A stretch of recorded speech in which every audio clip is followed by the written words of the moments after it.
Bismillahirrahmanirrahim. Assalamualaikum warahmatullahi wabarakatuh. Sebelumnya, terima kasih kepada dosen pengampu mata kuliah biomedik karena telah memberikan kami kesempatan untuk mempresentasikan hasil dari diskusi kami. Kami dari kelompok 13, kelas A dan kelas C akan mempresentasikan hasil diskusi kami dengan judul katabolisme.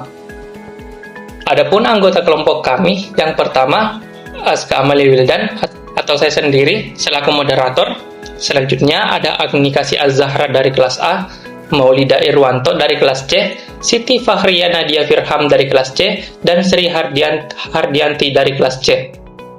Selanjutnya, masuk kepada latar belakang. Katabolisme adalah proses metabolisme yang menguraikan senyawa kompleks menjadi senyawa sederhana melalui jalur biokimia untuk menghasilkan energi dalam bentuk ATP yang digunakan dalam berbagai aktivitas sel. Selain menyediakan energi, katabolisme juga menghasilkan intermediat metabolik yang mendukung proses anabolisme dan menjaga keseimbangan serta fungsi sel, sehingga pemahaman mengenai katabolisme penting dalam bidang biokimia dan kesehatan serta gangguannya yang dapat berdampak pada penyakit metabolik. Adapun rumusan masalah yaitu terbagi atas menjadi 4. Yang pertama itu adalah apa yang dimaksud dengan katabolisme dalam proses metabolisme tubuh. Yang kedua, bagaimana tahapan atau proses terjadinya katabolisme terhadap senyawa kompleks. Yang ketiga, senyawa kompleks apa saja yang mengalami proses katabolisme dalam tubuh. Dan yang terakhir ialah apa peran dan manfaat proses katabolisme bagi penyediaan energi dan fungsi sel. Selanjutnya, kami persilahkan kepada pemateri berikutnya untuk menyampaikan presentasi. Jadi di sini saya akan menjelaskan materi pertama, yaitu definisi katabolisme.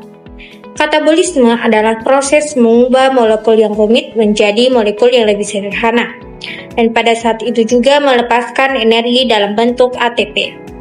Energi yang dapat digunakan oleh sel untuk melakukan berbagai kegiatan seperti mengangkut zat-zat, gerakan otot, serta proses pembentukan molekul baru. Proses katabolisme yang terjadi pada makhluk hidup dibedakan menjadi 2. Bagian yang pertama yaitu respirasi seluler atau aerob.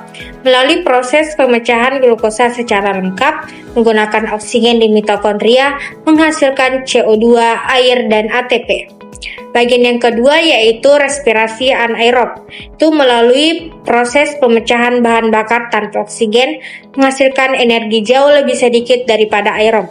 Contohnya fermentasi asam laktat dan fermentasi alkohol. Adapun contoh dari proses katabolisme yaitu pemecahan molekul glukosa menjadi pirufat melalui respirasi seluler. Selain itu, proses ini juga melibatkan perubahan makromolekul seperti polisakarida, lipid, dan protein menjadi bentuk-bentuk sederhana seperti monosakarida, asam lemak, nukleotida, dan asam amino.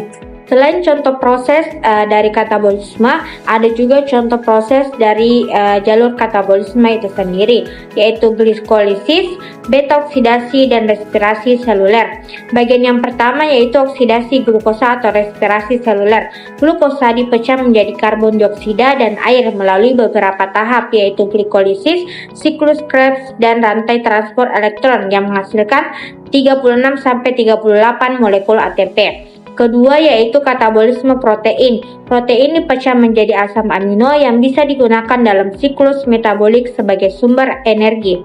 Dan yang ketiga yaitu katabolisme lemak.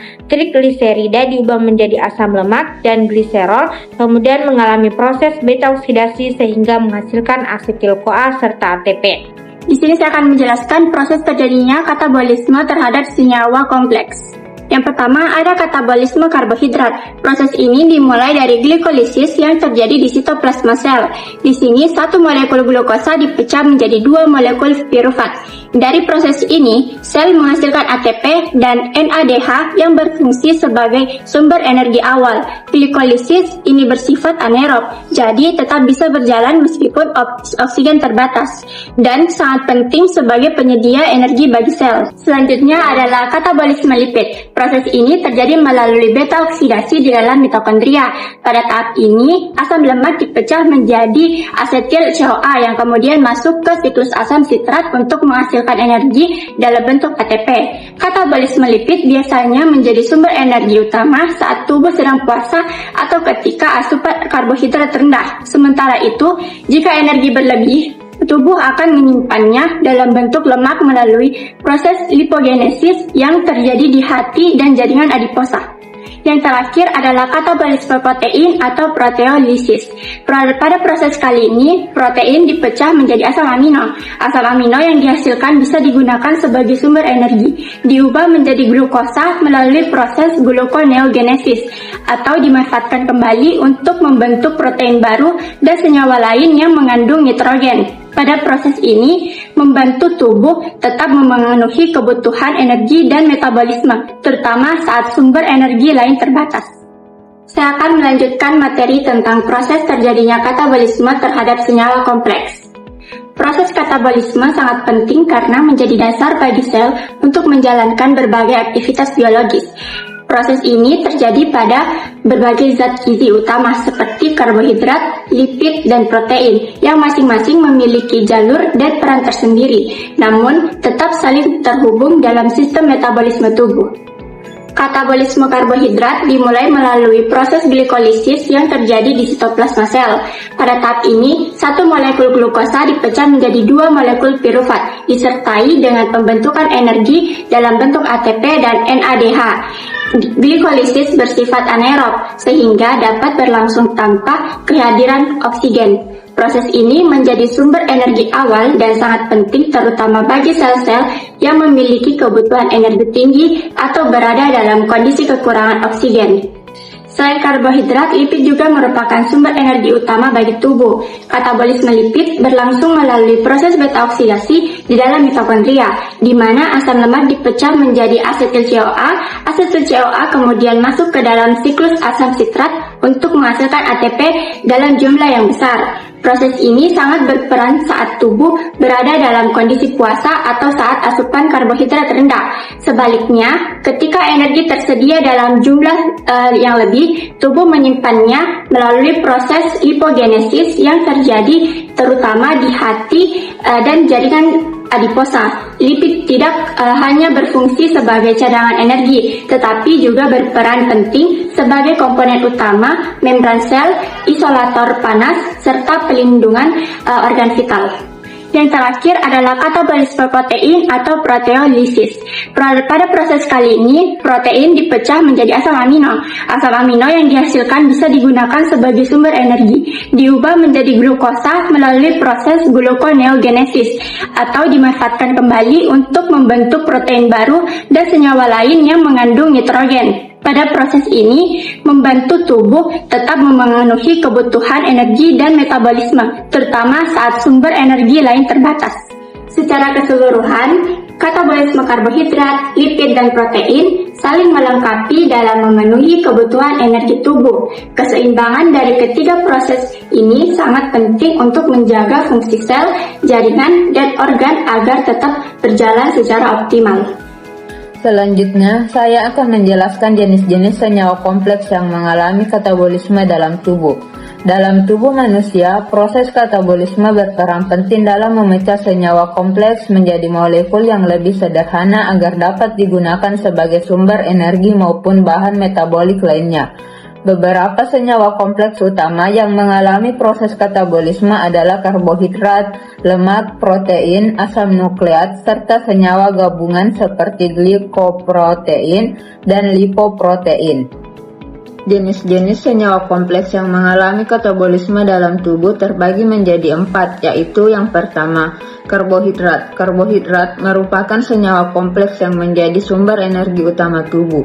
Bentuk kompleksnya seperti pati dan glikogen akan diuraikan melalui proses pencernaan menjadi gula sederhana, terutama glukosa. Selanjutnya, glukosa akan mengalami serangkaian reaksi kimia di dalam sel yang bertujuan menghasilkan energi dalam bentuk adenosin trifosfat atau ATP untuk menunjang aktivitas tubuh.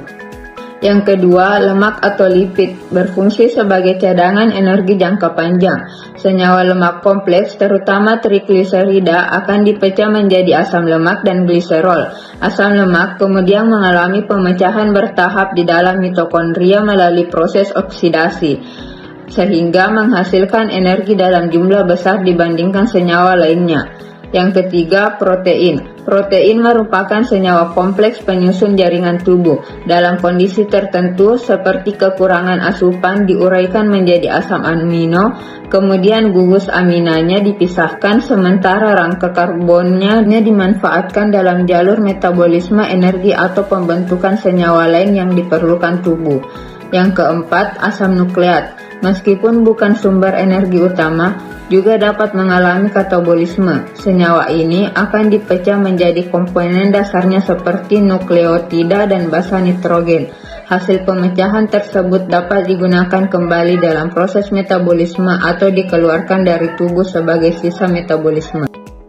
Selain itu, tubuh juga mengkatabolisme senyawa kompleks gabungan seperti glikoprotein dan lipoprotein. Senyawa-senyawa ini akan diuraikan menjadi bagian penyusunnya, yaitu protein, karbohidrat, dan lemak, yang kemudian masing-masing diproses sesuai jalur metabolisme yang berlaku di dalam sel. Materi terakhir yang akan saya bawakan yaitu peran dan manfaat proses katabolisme bagi penyediaan energi dan fungsi sel. Jadi teman-teman, secara sederhana, katabolisme adalah proses di dalam tubuh kita yang berfungsi untuk memecah zat makanan menjadi bentuk yang lebih kecil agar bisa menghasilkan energi. Zat yang kita konsumsi seperti karbohidrat, protein, dan lemak itu ukurannya besar dan kompleks. Oleh karena itu, tubuh perlu memecahnya terlebih dahulu menjadi glukosa, asam amino, dan asam lemak supaya bisa dimanfaatkan oleh sel. Peran paling penting dari katabolisme adalah menyediakan energi dalam bentuk ATP. ATP ini bisa kita ibaratkan sebagai bahan bakar utama sel. Tanpa ATP, sel tidak akan mampu bekerja. Energi dari ATP digunakan untuk berbagai aktivitas penting seperti kontraksi otot ketika kita bergerak, pembentukan protein, dan molekul lain, serta transport zat masuk dan keluar sel. Jadi, bisa dikatakan bahwa semua aktivitas tubuh kita bergantung pada hasil dari proses katabolisme. Selain menghasilkan energi, katabolisme juga mendukung fungsi sel secara keseluruhan. Hasil pemecahan zat makanan tidak hanya menghasilkan energi, tetapi juga menghasilkan zat antara prekursor metabolik. Zat-zat ini yang nantinya akan digunakan kembali oleh tubuh untuk membentuk molekul baru melalui proses anabolisme, seperti pembentukan protein atau asam nukleat. Dengan kata lain, katabolisme tidak berdiri sendiri, tetapi saling berkaitan dengan proses metabolisme lainnya. Katabolisme juga berperan dalam menjaga keseimbangan metabolik sel.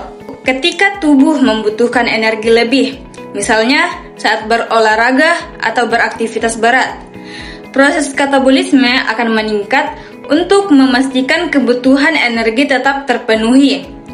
Hal ini penting agar sel tetap bertahan hidup, meskipun kondisi tubuh sedang membutuhkan energi dalam jumlah besar atau saat pasokan nutrisi terbatas.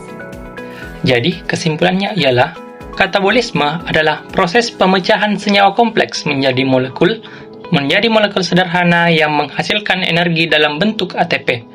Proses ini berlangsung melalui jalur metabolik seperti glikolisis, siklus Krebs, rantai transport elektron, dan beta oksidasi dengan bantuan enzim spesifik.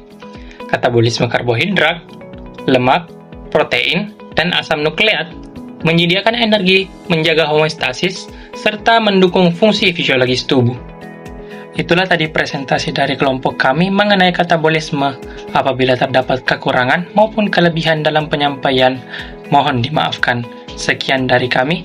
Assalamualaikum warahmatullahi wabarakatuh.